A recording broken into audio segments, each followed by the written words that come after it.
Hello, everybody. How are you? The devoted teacher is back, and in order to continue or to teach you some things about different sentences or exclamative sentences or interrogative sentences. Yeah. Um, I am very happy to meet you again, and I hope you are going well, and you are ready to follow to attend this English class. Or uh, be ready now because the today English class is about to start.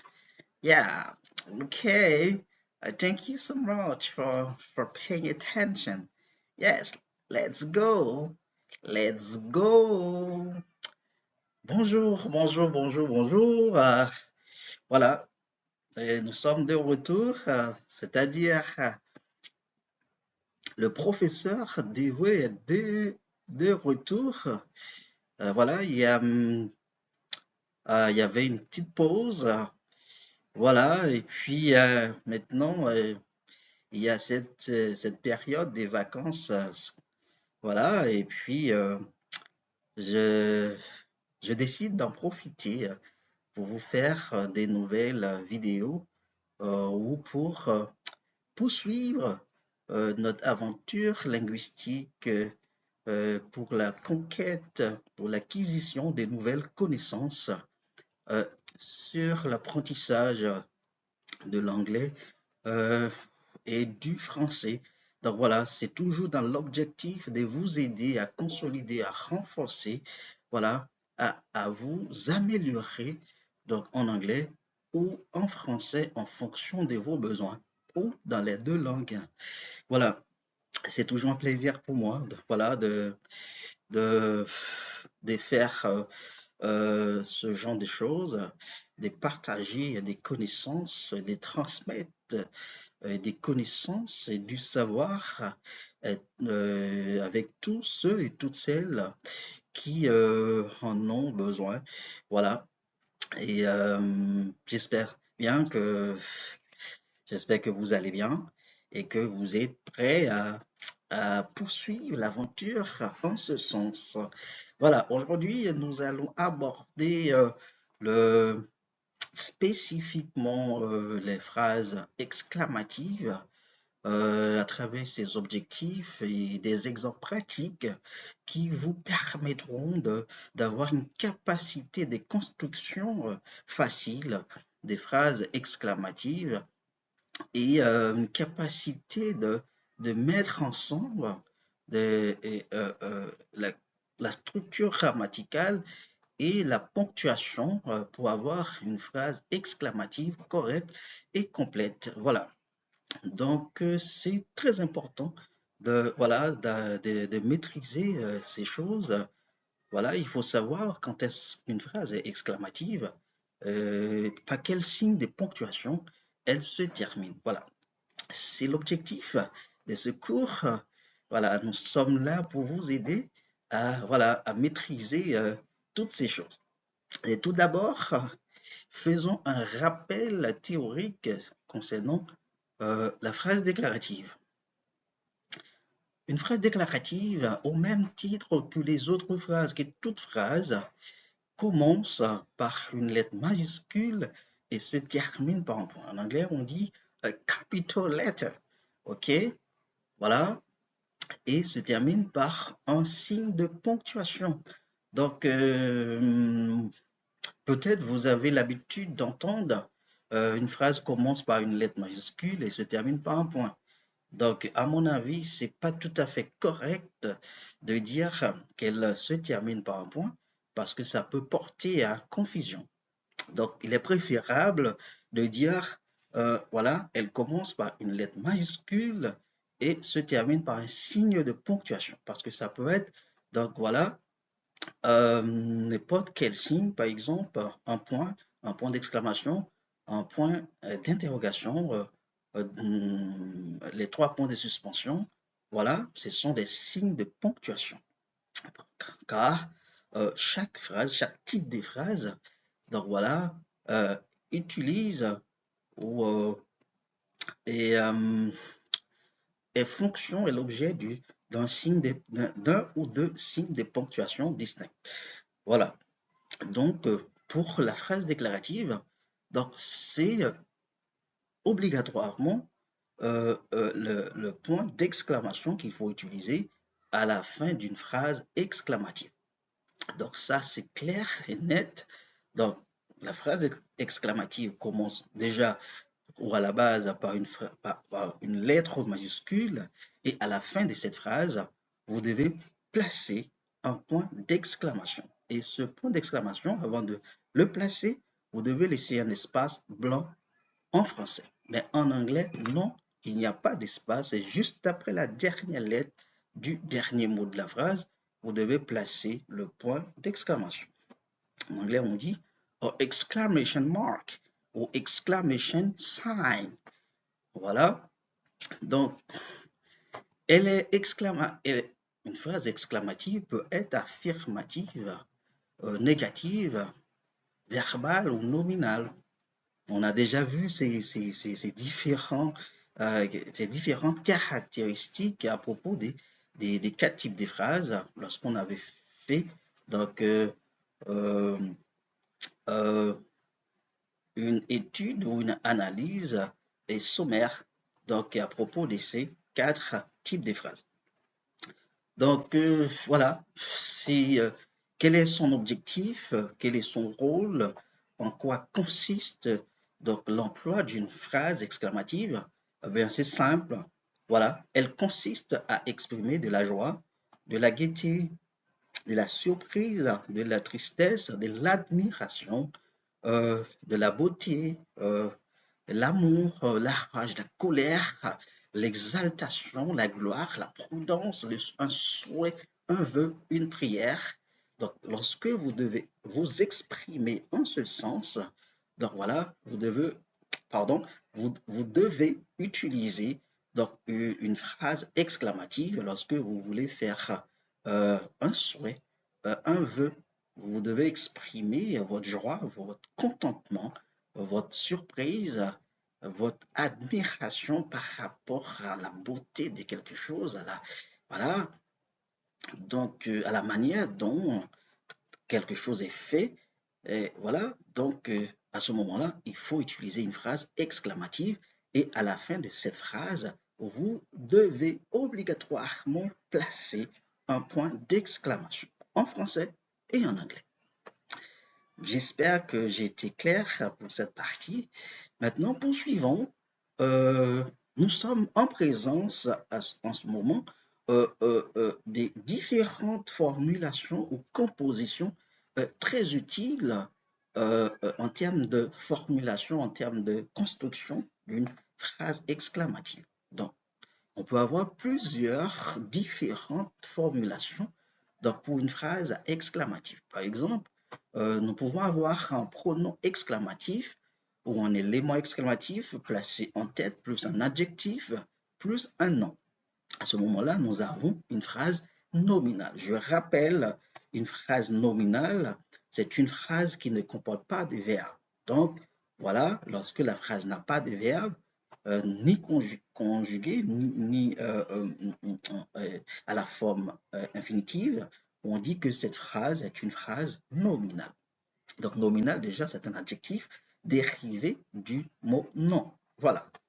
Donc, on peut avoir, exemple 2, un élément exclamatif plus un verbe. Par exemple, ça peut être un verbe d'état, verbe conjugué. Ça peut être un verbe lexical. Donc, un verbe d'état plus adjectif et à la fin, on a un point d'exclamation.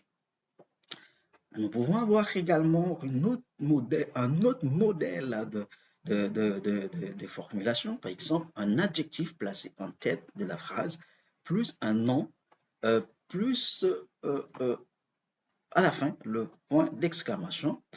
On peut avoir aussi un adjectif plus un autre adjectif plus un nom ou plus un groupe nominal. À la fin, on place un point d'exclamation. Donc, quatrième exemple, des formulations. Nous pouvons avoir un pronom exclamatif plus un groupe nominal. Voilà, un groupe nominal plus un verbe euh, euh, plus soit un adverbe plus un adjectif ou plus tout simplement un adjectif et à la fin, donc nous avons un point d'exclamation. Donc voilà, ce sont des formulations, des différentes compositions que nous pouvons retrouver à l'intérieur d'une phrase exclamative. Euh, Poursuivons, nous pouvons avoir au numéro 5 par exemple, un adverbe plus un adjectif plus un nom plus un groupe nominal juxtaposé et à la fin un point d'exclamation. Donc, qu'est-ce qu'on entend par juxtaposé? Donc, on a déjà vu ça. Donc, voilà, on parle de juxtaposition. C'est lorsque le groupe nominal est séparé du reste de la phrase par une virgule. Donc voilà, à ce moment-là, on dit le groupe nominal est juxtaposé par rapport à la phrase, au reste de la phrase. Donc là, on parle de juxtaposition. Donc voilà. Donc, exemple 6, nous pouvons avoir un verbe conjugué plus souhaité, par exemple, déclaré, plus un pronom personnel complément. Il faut se rappeler que, voilà, il y a la différence entre pronom personnel sujet et pronom personnel complément.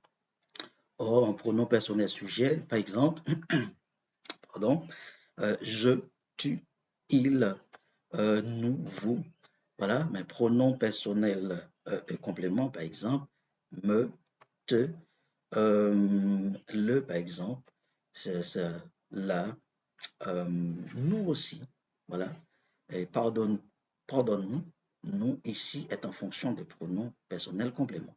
Mais nous pardonnons, nous ici est un pronom personnel sujet. Donc voilà, c'est un petit rappel. Euh, euh, ok, donc nous pouvons avoir verbe conjugué plus pronom personnel complément plus groupe nominal et à la fin un pronom, un point d'exclamation. Et au numéro 7, ça change. Euh, Nous pouvons avoir un nom plus une préposition plus un complément. Ça peut être de, de différentes natures. Euh, Ça peut être complément d'objet direct ou indirect. Ou, voilà. Euh, mais à la fin, il faut qu'il y ait toujours un point d'exclamation. Mais on peut avoir tout simplement un nom plus un point d'exclamation. Par exemple, attention, attention. OK, euh, OK, euh, c'est ça, ça nous donne une phrase nominale exclamative. Donc, c'est une phrase qui est portée vers un appel à la prudence. Voilà, à la prudence, euh, à, voilà, qui amène à se mettre, voilà, euh, qui attire l'attention de quelqu'un à se mettre sur ses gardes. Voilà. Donc, 8 verbes d'état. Par exemple, quand on parle de verbes d'état, on voit rapidement le verbe être. Voilà, conjugué. Mais il y a d'autres verbes d'état semblé. Voilà. On dit qu'ils sont des verbes semi, voilà, auxiliaires ou semi-état. Mais le verbe d'état que tout le monde connaît, c'est le verbe être. En anglais, c'est to be. Voilà. Et plus un adjectif et plus le GN. GN, c'est groupe nominal. Et à la fin, on a un point d'exclamation, exclamation mark ou exclamation sign. En anglais américain, on dit exclamation sign. et l'anglais britannique, exclamation mark. OK? Donc, ça nous donne une phrase verbale. À noter qu'une phrase est verbale lorsqu'elle comporte au moins un verbe, soit conjugué, soit à l'infinitif. C'est la différence qui existe entre une phrase nominale et une phrase verbale. Donc maintenant, passons de l'autre côté pour comparer les exemples qu'on a par rapport aux différentes formulations des phrases pour pouvoir analyser, essayer de comprendre comment ça fonctionne, comment ça évolue donc, dans la langue française par rapport à la langue anglaise. Voilà. Donc, certaines fois, il y a certaines différences et il y a certaines analogies ou certaines fois, c'est tout simplement la même chose. C'est pareil, la construction est la même dans les deux langues. Mais dans d'autres cas, il y a un changement des structures grammaticales donc, ou un changement même des mots. Voilà, ça peut être une expression qui traduit donc une phrase donc française en anglais. Donc, voyons tout de suite cela donc afin de pouvoir mettre en lumière donc voilà toutes ces formulations ou ces éléments donc importants éléments voilà ces importants éléments donc que nous venons de découvrir d'apprendre au sujet d'une phrase déclarative. Quelques exemples pratiques. Là, on est dans la pratique. On a l'anglais, le français face l'anglais. Donc, à gauche, on a en noir, on a normalement les phrases en français. Et de l'autre côté, en vert, on a normalement les phrases euh, en anglais. Voilà, c'est ça, nous allons les analyser et les comparer. Par exemple, au numéro 1, nous avons quelle belle maison! Quelle belle maison! Voilà, ça c'est l'intonation à l'oral. Mais à l'écrit, c'est le signe de ponctuation qui nous dit qui nous explique que c'est une phrase exclamative. Donc cette phrase est portée sur l'admiration, sur la beauté. Voilà. Et en anglais, nous avons What a beautiful house! What a beautiful house! Ok, on peut entendre plusieurs prononciations. On peut entendre bon, principalement deux accents américains, accent britannique. Avec accent américain, on entend beautiful, beautiful. Ok, l'accent britannique, on entend beautiful, beautiful. Ok, what a beautiful house. Voilà, quelle belle maison, que cette maison est jolie. Voilà, ici, nous sommes en présence d'une admiration de la beauté d'une maison qui est un objet. Voilà, et à la fin, on a toujours un point d'exclamation et en français et en anglais. La seule différence, c'est qu'en anglais, donc il n'y a pas d'espace donc entre le dernier mot et le point d'exclamation, mais en français, oui, il y a un espace blanc avant de placer le point. Donc ça, c'est très important. Quand vous écrivez, vous devez savoir comment écrire. Vous devez montrer que vous maîtrisez donc voilà donc les règles d'écriture donc des formulations des phrases dans les deux langues. Donc voilà, quel beau gosse, quel beau gosse. Voilà, c'est encore, ça porte sur l'admiration, sur la beauté. Voilà, et en anglais, nous avons What a handsome boy ou What a nice boy. OK? What a handsome. Donc, on peut entendre avec la liaison, donc pratiquement, on fait la liaison entre T, T, N, E, voilà, ou T et l'article E, donc, où on peut entendre mot à mot. What a handsome boy. What, what, what, what a handsome boy. What a nice boy. OK? Donc, voilà, ça va plus vite quand on fait la liaison. Généralement, les natifs parlent comme ça. Donc, si vous voulez vous améliorer en ce sens, apprenez à faire la liaison, à prononcer avec, voilà. avec la liaison. Donc, comme vous le faites en français. Voilà. Euh, exemple 2. Euh, comme cette piscine est jolie, comme cette piscine est jolie. Là encore, ça porte sur la beauté, l'admiration. Voilà, toujours la beauté, donc c'est une phrase exclamative. Regardons la structure. euh, bon, revenons plutôt au premier exemple. On a quel qui est ici un élément exclamatif ou un pronom exclamatif. Donc, on a belle qui est un adjectif de, qualificatif et maison qui est un nom d'objet. Donc, et en anglais, on a what euh, qui est pareil, c'est un élément exclamatif. Euh, E qui est ici un déterminant, un article indéfini. Donc, beautiful, qui est un adjectif qui traduit belle, et house, encore, c'est maison.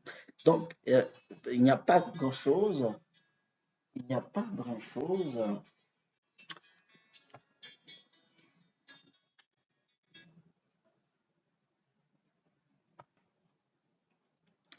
Oui, voilà, c'est pour la construction, euh, et en anglais et en français, il n'y a pas beaucoup de différence. Voilà, il y a, il y a seulement un élément nouveau en anglais, c'est le déterminant E qui, euh, qui vient intégrer la phrase anglaise, car en anglais, euh, c'est comme ça qu'on forme en ce sens, par exemple, pour une phrase nominale exclamative. Donc, on utilise le déterminant E pour renforcer donc, la structure de la phrase. Donc, c'est seulement ça, donc l'élément nouveau. Mais ça, le sens ne change pas et pratiquement la structure ne change pas. Il y a juste un petit élément qui vient renforcer la phrase anglaise parce que, comme vous le savez, chaque langue a sa structure, a ses règles grammaticales. Donc voilà, il y a un élément, un déterminant qui est employé en anglais juste devant l'adjectif, donc pour renforcer le sens et la structure donc, de la phrase anglaise. Donc, c'est pareil quand on dit, euh, voilà, je suis médecin, on dit ça en français, ok, mais en anglais, on peut normalement retrouver un déterminant, donc juste avant le mot médecin qui est traduit par doctor, donc voilà, qui renforce, donc lorsque donc, le métier que vous faites fait partie d'un ordre, donc on utilise un déterminant, le déterminant E, donc pour renforcer le sens et la structure de la phrase. Donc c'est dans ce sens que l'élément E, l'article indéfini, est employé, mais ça ne change pas le sens de la phrase. Donc voilà. Donc handsome, c'est un adjectif qui signifie beau.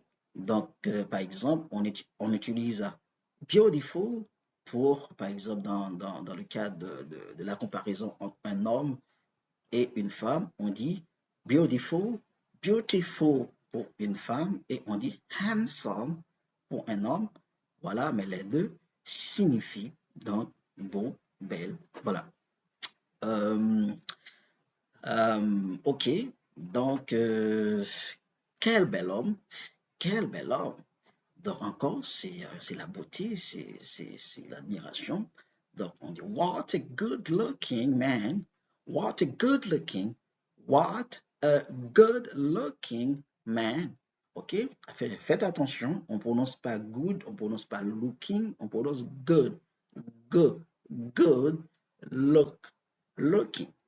What a good looking man, what a good looking man. Voilà. Donc là, c'est pareil. Donc, élément exclamatif et, et l'article indéfini, donc qui est un élément nouveau. Voilà. Et là, on est sur des phrases nominales parce que à l'intérieur de ces phrases, il n'y a pas de verbe. Donc, c'est pourquoi on dit c'est une phrase exclamative nominale. Voilà. Mais l'exemple 2, en anglais, c'est une phrase verbale. En français aussi, c'est une phrase verbale parce qu'il y a un élément qu'on appelle verbe qui est employé. Par exemple, en français, c'est est, troisième personne du singulier du verbe être au présent. Et en anglais, voilà, on a une formule impersonnelle, it, voilà, donc qui traduit comme c'est, voilà. Donc là encore, c'est une phrase nominale, ok? Comme cette piscine est jolie, ok? En anglais, on peut avoir différentes expressions permettant de traduire ça, mais là, je vous propose, je vous en propose une, voilà. It's a beautiful swimming pool. Donc, à noter, vous pouvez entendre deux prononciations pour ce mot, entre parenthèses. Donc, là, je n'ai pas tout, ce n'est pas écrit complètement. Voilà.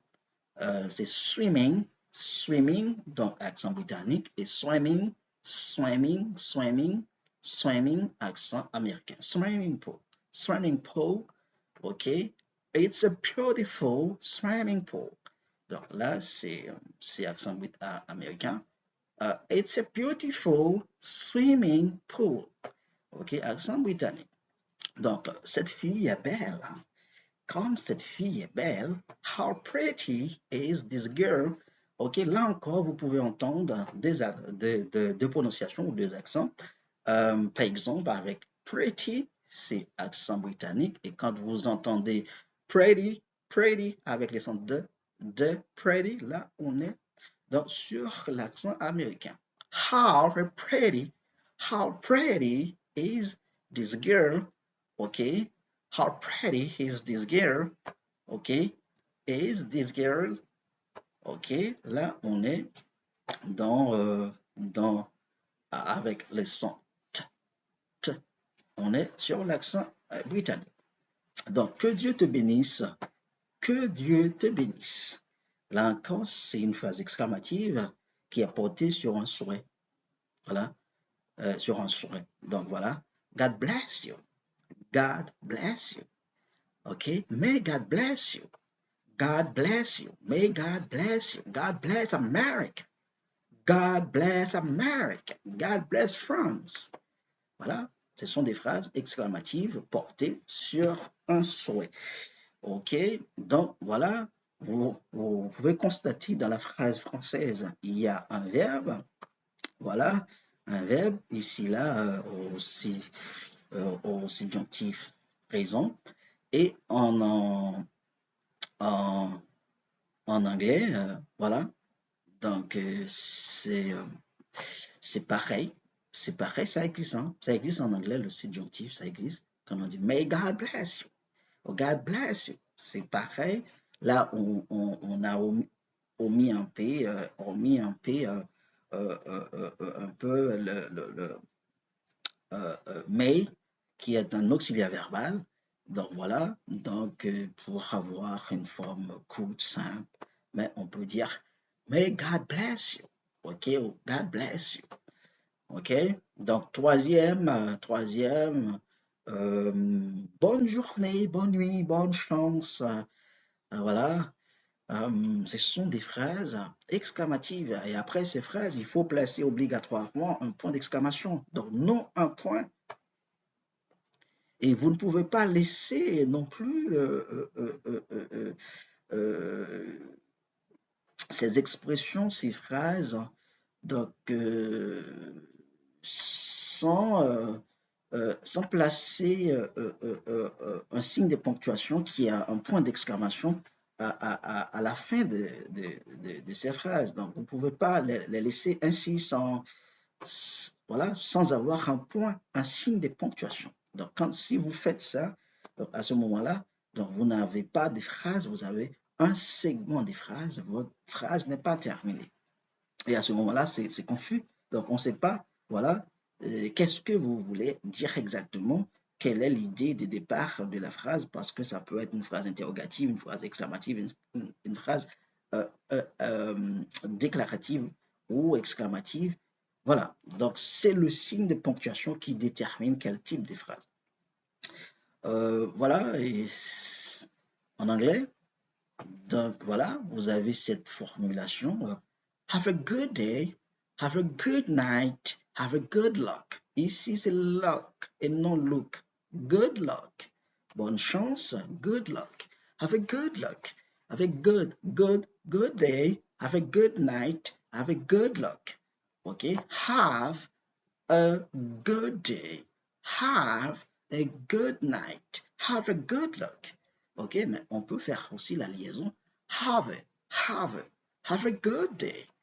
Ok, donc là, la structure a un peu changé. En français, ça commence par un adjectif et en français plutôt par un verbe, par un auxiliaire verbal, have. Ok, et on a toujours la présence de l'article, du déterminant E. Ça fait partie du fonctionnement, de la construction même d'une phrase exclamative, donc en ce sens en anglais. Donc, bonne et heureuse année. Donc là, on a un adjectif plus une prépo, plus et conjonction, voilà, et conjonction des coordinations qui fait le lien entre les deux adjectifs. Donc, plus un autre adjectif et ensuite un nom. Voilà. Bonne et heureuse. Bonne adjectif, heureuse adjectif et année un nom. Voilà. En anglais, on a good and happy here. Good and happy here. OK? Good and happy here. Good and happy. OK? Good and happy here. Donc, on peut entendre ça avec la liaison. Good and happy here. Yeah. OK? Donc, il faut faire attention. Donc, pour pouvoir être en mesure de comprendre, parce que, par exemple, les natifs, ils parlent et si vite et ils font la liaison. Donc, et ça part rapidement. Donc, que cet homme est méchant. Que cet homme est méchant. Donc là, voilà, ça parle de la méchanceté, c'est un choc, c'est une surprise, mais une mauvaise, une surprise qui est désagréable, on va dire. Donc ça parle c'est par rapport à son comportement, par rapport à ses paroles. On dit, donc voilà, c'est que cet homme est méchant. En anglais, on a How wicked is this man? How wicked is this man? On peut avoir également How wicked this man is. How wicked this man is. Parce qu'il y a plusieurs niveaux de langue. Niveau soutenu, niveau courant. Voilà. On peut avoir ici how, par exemple, qui est un élément exclamatif, voilà, qui est utilisé pour traduire que. Voilà, c'est pas tout à fait la même chose parce que d'habitude en anglais, que est traduit par what ou wished. OK? Wished. OK? Mais là, en ce sens, dans le cas d'une phrase exclamative, nous avons plutôt la présence de how qui traduit donc que qui est ici un élément exclamatif ou un pronom exclamatif. Donc voilà. Que ce garçon a bien grandi. Ah ouais, donc il était tout petit, maintenant il est comme ça. Voilà, dit que ce garçon a bien grandi, parce que là c'est une surprise agréable. Voilà. Mais la structure en anglais change un peu, parce que là, phrase française est terminée par le verbe conjugué, le verbe à bien grandi, passé composé, et tandis que en anglais, donc on a le verbe être qui est au présent. Voilà. C'est pourquoi je vous ai dit, c'est pas tout le temps qu'on peut traduire donc une phrase donc, par la même structure. Une phrase française par la même structure en anglais ou une phrase anglaise par la même structure en français. C'est pas dans tous les cas, c'est possible. C'est pourquoi je vous ai proposé plusieurs formulations, plusieurs exemples afin de vous montrer les difficultés qu'il y a, les nuances qu'il y a, les différences qui existent. Ici, par exemple, on traduit par how. How tall is this boy? How tall is this boy? Vous voyez que c'est pas du tout pareil, donc, mais voilà, la phrase anglaise traduit convenablement l'idée ou la pensée de la phrase française, même si c'est pas la même structure, c'est pas la même organisation des mots, ou c'est pas le même verbe qui est utilisé. Voilà. Donc là, on est sur une expression équivalente d'une phrase ou d'une autre expression dans une autre langue. Voilà. Il faut faire attention à tout ça, parce que quand on parle, quand on écoute, voilà, on parle dans une langue étrangère, où on écoute quelqu'un qui parle une langue étrangère, donc il faut faire attention à tout cela, parce que donc, il ne faut pas s'attendre à avoir toujours la même structure, ou à peu près, ou l'analogie. Non, ça peut être totalement, complètement différent. Voilà. C'est le sens là qui prime. Voilà. Il faut aller ici vers en direction du sens, de l'orientation de la phrase et non vers la structure grammaticale. Félicitations mon coach. Félicitations mon coach. Voilà, il a gagné, il a fait un très bon match. On le félicite. Là, c'est les expressions des félicitations, des souhaits. Ce sont des phrases exclamatives. Voilà. En anglais, on a pratiquement, c'est une phrase nominale, on a pratiquement la même chose. Congratulations, coach, my coach. Congratulations, my coach. OK, pratiquement la même chose. Oui, là oui, pratiquement la même chose. OK, mais on aurait pu avoir aussi great, my coach. Great, OK, pour dire c'est super, bravo. Voilà. Je te souhaite bon succès. Ici, c'est une expression des souhaits. C'est une phrase exclamative. I wish you good success. They have a good success. On peut avoir une autre tournure différente de celle de la phrase française.